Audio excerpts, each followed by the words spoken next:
All right, part two of our interview here at Legacy Studios with attorney Debbie DeCastro, running for the Beaver County Court of Common Pleas in Beaver County. Now let's talk crime. One of the big problems in our area is crimes involving drugs, and especially opioids, and what people are doing. How do you look at that with an objective opinion when there's a good chance that you're going to have people that you know that you're looking at in your courtroom? Well, I think you have to look at it calmly. I think you have to look at it fairly and impartially. And I think you have to take each case by case. I think everybody deserves a chance at getting better. I think that Beaver County needs to look into some type of drug court, some kind of rehabilitation for some people. It's a long process, but I think that's probably a good start.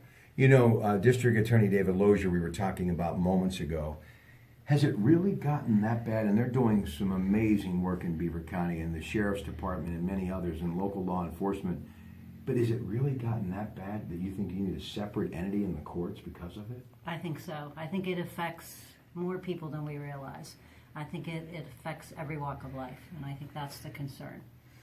As an attorney, I have to believe because of being in family law, and I salute anyone who has ever done family law, any attorney, anyone who sits on the bench in a family court anywhere in this region. When did you start to think that common denominator keeps popping up? Somebody or something involving drugs, opioids, because it had to come up many times in your office during someone telling you why they were getting divorced. It's probably been years. I don't know that I could put a time period on it, but I think practicing family law has made me more aware of it and more prepared for the bench than anything else. You see it now more because you now have lots of grandparents raising their children or their grandchildren, and I think that's where I've seen it get worse over the last few years. Okay, also too, single parent homes, broken homes. Absolutely. That's the core to a lot of this. That's where it starts. Where do you think that all started, and is there anything we can do to actually repair that via the court system or just all of us in everyday life? Because if you can get the family back, I think things can actually heal. That's my opinion. I think the court can.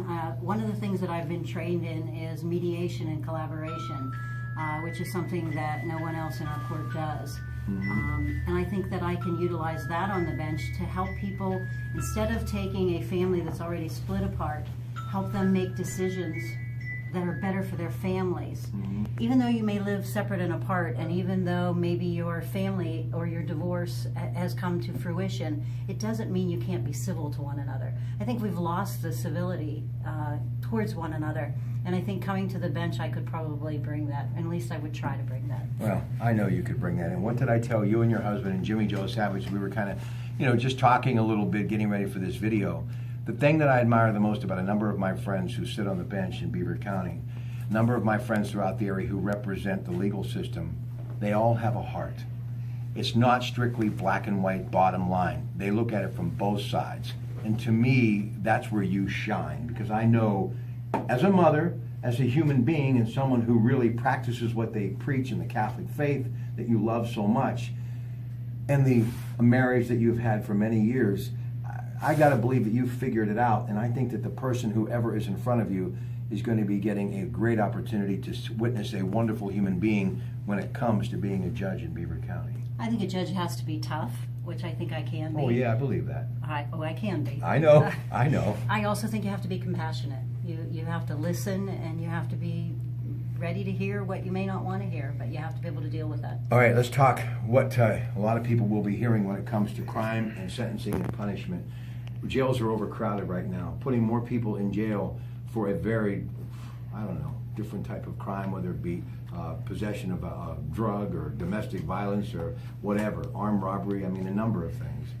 You got to look at that big picture and what will really happen to them, especially even their age, especially going into a facility and being incarcerated, as opposed to some treatment outside of incarceration. So crime versus punishment, what do you think? I think what you have to do is you almost have to be, our current sitting judge, Judge Tesla, created a veterans court where he takes veterans and he helps rehabilitate them, and he has agreements worked out with the district attorney where those charges are dismissed if they are rehabilitated.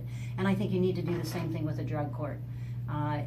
obviously you need a lot of training, you need a lot of people involved, but I think we could do the same thing, where maybe instead of just putting everybody in jail, we try to rehabilitate. And I think that not only will help the criminal system, I think that would help the family law system. All right, you got the last 30 seconds right there into the lens. Tell the folks why you'd like to be a judge in Beaver County. Debbie DeCastro.